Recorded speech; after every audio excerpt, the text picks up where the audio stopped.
man de man Ousmane Sonko kenn ku ne ci yéen bu dee am na lenn lu mu subir man subir naa 100 fois plus. bu amee ku ñu sikki ne kii da doon saaga parti bi la ca ëpp Ousmane Sonko la doon saaga xas ko wax ko lu bon lu ne. kon xam leen ni bu ngeen amee benn ci volonté ni ñooñu bokk ñoog ñun jëmukaay waruñu leen mu leen jël ba ànd ak ñoom man am ñaa ci téeméer. kon nañuy rafetante njort te ànd ak tey ak dal te xam ni pouvoir la ñuy gérer te pouvoiru 18 millions de sénégalais la. bër na lu nit di réclamer ci suuf moo wax tuuti ci parti bi nee nañ parti bi amatul animation. parti bi à la base dañ koy animer noonu la mës a doxee section yi coordination yi cellules yi su dee ñi ngi dund parti baa ngi dund. parti boo yor nekk opposition nga xam ne amoon nga marge am temps saa soo xëyee mun nga xëy def sa programme ak parti boo xam ne dénk nañ ne lu toll ni réew ñaar yu bokkul ni ñuy doxale teewul nag condition yu ñu jëlee réew mi ak li ñu fi fekk ci ay musiba bis bi dañuy fay ay daay moo tax ñu jublu ci loolu parce que jamono su ne da ngay xam luy farata ak luy sunna ak luy afdal. bàyyi farata topp ci sunna mooy juum nga. sénégalais yi ñu woteel ñoom ñëpp duñu waa Pastef de la ca ëpp jënduñu carte membre kenn. sénégalais yi li ñuy xaar ci ñun laaju ñu poste laaju ñu lii wala lële mooy li ñu diglanteewoon ak ñoom ci jubalaat réew mi te ñu ngi ci tànk yooyu ci defaraat réew mi te ñu ngi tànk yooyu ci fexe ba ndox courant liggéey ak leneen leneen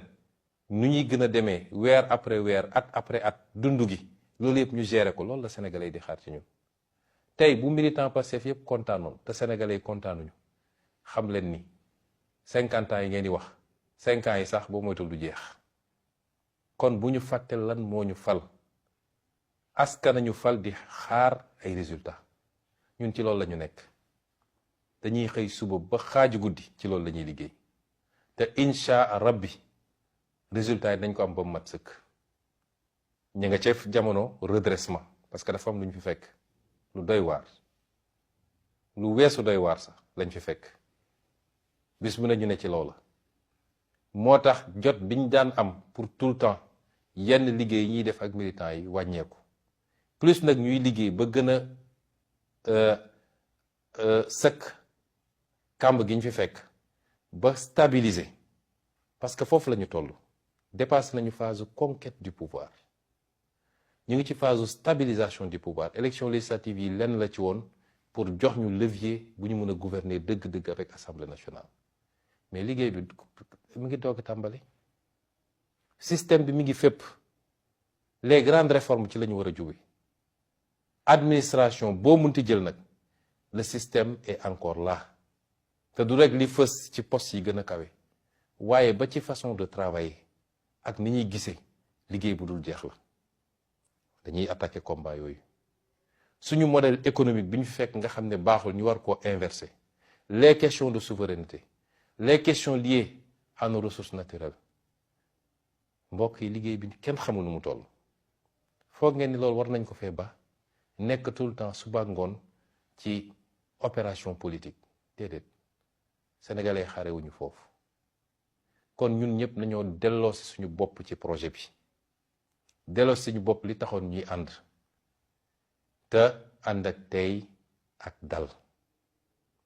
respectante te respecter président de la république ci li mu doon ci institution respecter le premier ministre ci li mu doon ci institution respecter ñeneen yi te xam fu ngeen yaakaar ni patriote ngeen benn suñ fa nekkul ñaarit au moins toll nañu ak yéen benn boobu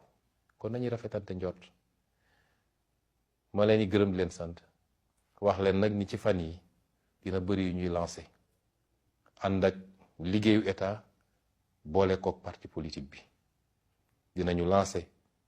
tabax suñu siège parce que amuñu siège dañuy continuer di louer à gauche à droite ut nañu terrain bi ba pare war nañoo lancé lépp. Sénégal Info TV, la Chine de tous les Africains, abonnez-vous.